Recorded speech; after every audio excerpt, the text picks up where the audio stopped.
Assalamualaikum warahmatullahi wabarakatuh.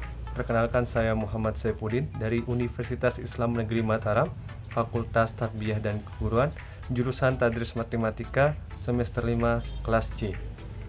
Baiklah teman-teman, di video kali ini saya akan menyelesaikan tugas, yaitu tentang resume pertemuan pertama sampai pertemuan keempat evaluasi pembelajaran matematika. Video kali ini akan membahas tentang resume evaluasi pembelajaran matematika, di mana dari pertemuan pertama sampai dengan pertemuan keempat.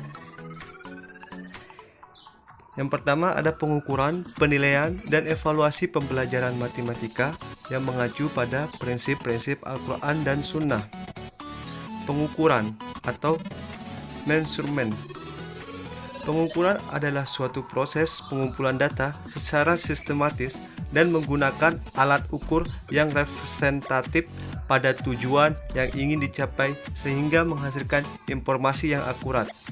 Istilah mengukur atau to measure adalah membandingkan suatu dengan suatu ukuran tertentu dan hanya terbatas pada deskripsi kuantitatif. Selanjutnya penilaian atau assessment.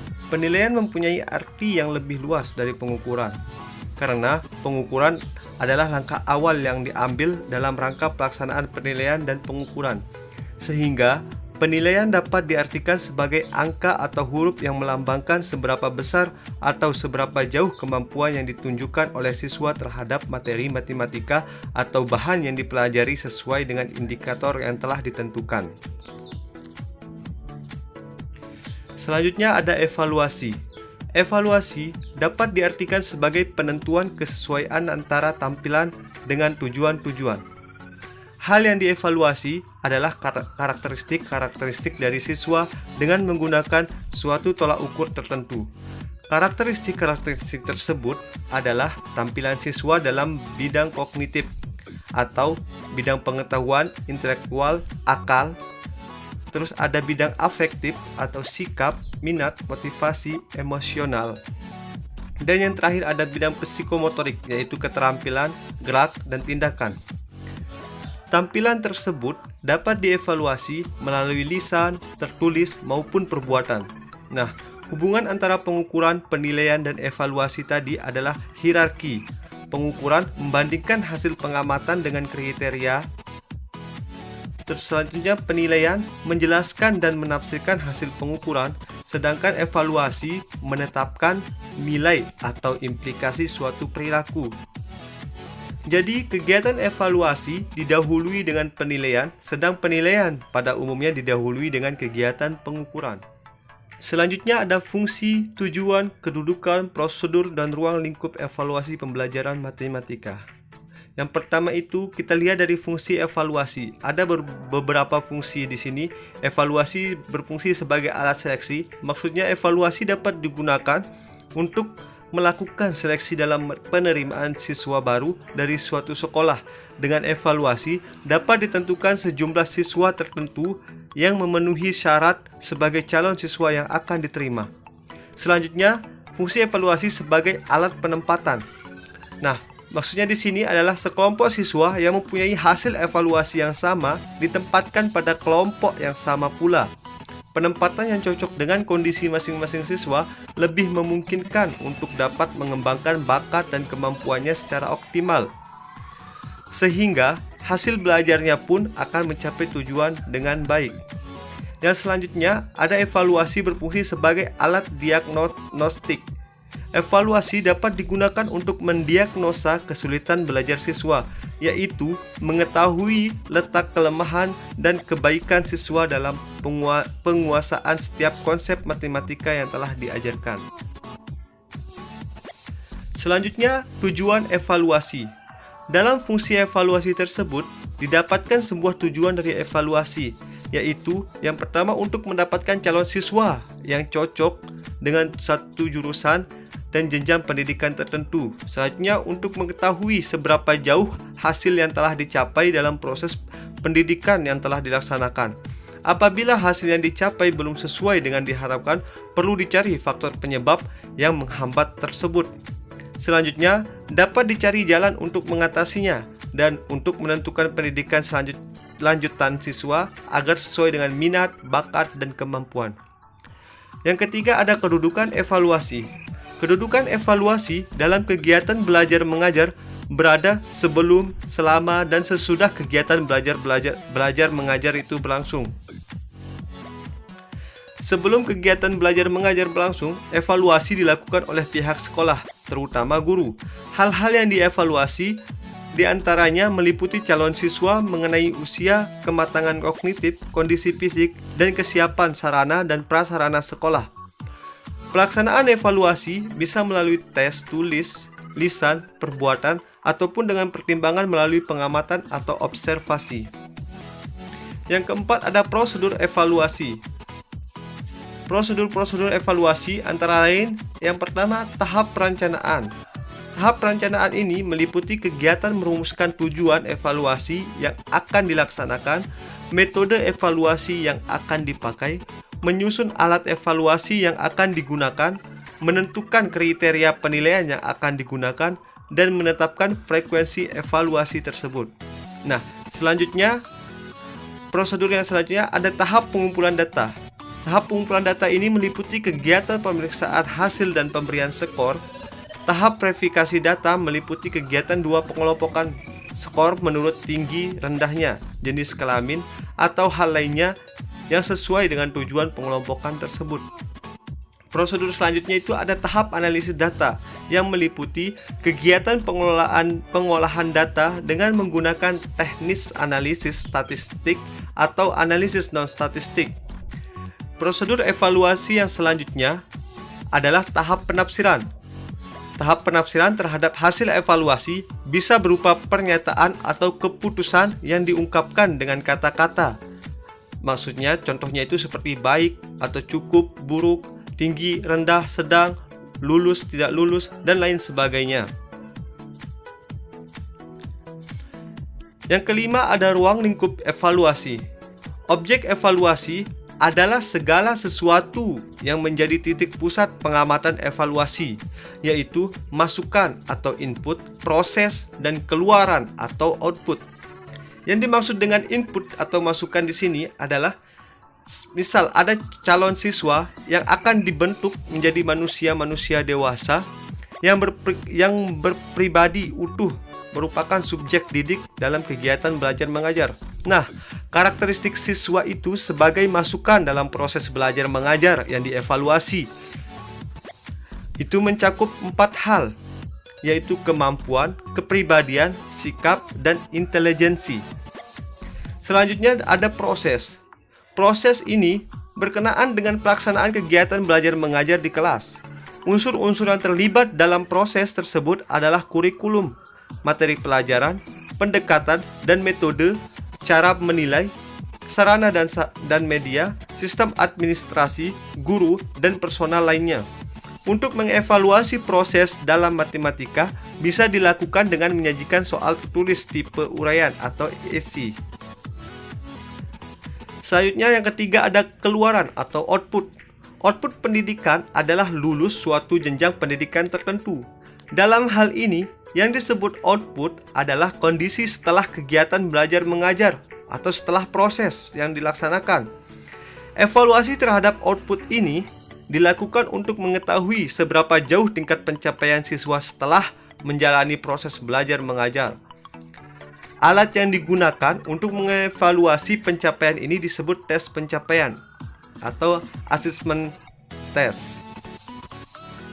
Materi berikutnya yaitu penilaian autentik. Jenis-jenis penilaian autentik pada tingkat kognitif ada LOTS, MOS, dan HOTS. Yang pertama kita di sini menjelaskan tentang pengertian penilaian autentik, di mana penilaian autentik itu adalah istilah yang diciptakan untuk menjelaskan berbagai metode penilaian alternatif yang memungkinkan siswa dapat mendemonstrasikan kemampuannya dalam menyelesaikan tugas-tugas dan menyelesaikan masalah. Nah, penilaian autentik ini adalah pengukuran yang bermakna secara signifikan atas hasil belajar peserta didik untuk ranah sikap, keterampilan, dan pengetahuan. Istilah autentik merupakan sinonim dari asli, nyata, valid, atau reliable. Jadi, penilaian autentik ini adalah proses pengumpulan informasi tentang perkembangan dan pencapaian pembelajaran yang dilakukan oleh peserta didik melalui berbagai teknik yang mampu mengungkapkan, membuktikan, atau menunjukkan secara tepat bahwa tujuan pembelajaran telah benar-benar dikuasai dan dicapai. Selanjutnya ada jenis-jenis penilaian autentik. Ranah kognitif mencakup kemampuan berpikir, yaitu berkenaan dengan pengenalan pengetahuan, perkembangan pengetahuan, dan keterampilan intelektual atau akal. Sehingga bisa disimpulkan, ranah kognitif ini merupakan sentral yang mempunyai peran penting dalam mengembangkan kurikulum dan pengembangan evaluasi pembelajaran. Nah, pengelompokan level kognitif tersebut ada 3, yaitu yang pertama pengetahuan dan pemahaman, itu level 1. Yang kedua ada aplikasi, level 2. Dan yang terakhir yang ketiga ada penalaran, itu level 3. Berikut ini dijelaskan secara singkat penjelasan untuk masing-masing level tersebut. Yang pertama di sini level 1-nya ada pengetahuan dan pemahaman, atau kita singkat dengan LOTS. LOTS itu adalah Lower Order Thinking Skill. Nah, di mana LOTS adalah keterampilan berpikir tingkat rendah. LOTS itu atau Lower Order Thinking Skill ini memiliki arti keterampilan berpikir tingkat rendah. Pada hal ini, LOTS memiliki tingkatan yang mudah. Sesuai dengan namanya, di sini kita tidak akan terlalu sulit untuk berpikir karena biasanya pertanyaan akan sesuai dengan materi apa yang dibahas dan tidak jauh berbeda dengan rumus yang diajarkan atau pemahaman yang diberikan. Nah, LOTS merupakan lower order thinking ini, kita hanya melakukan 2 hal, yaitu mengingat, di mana mengingat ini diartikan sebagai apakah kita bisa mengingat dan menghafalnya materi yang telah diberikan. Yang kedua ada memahami.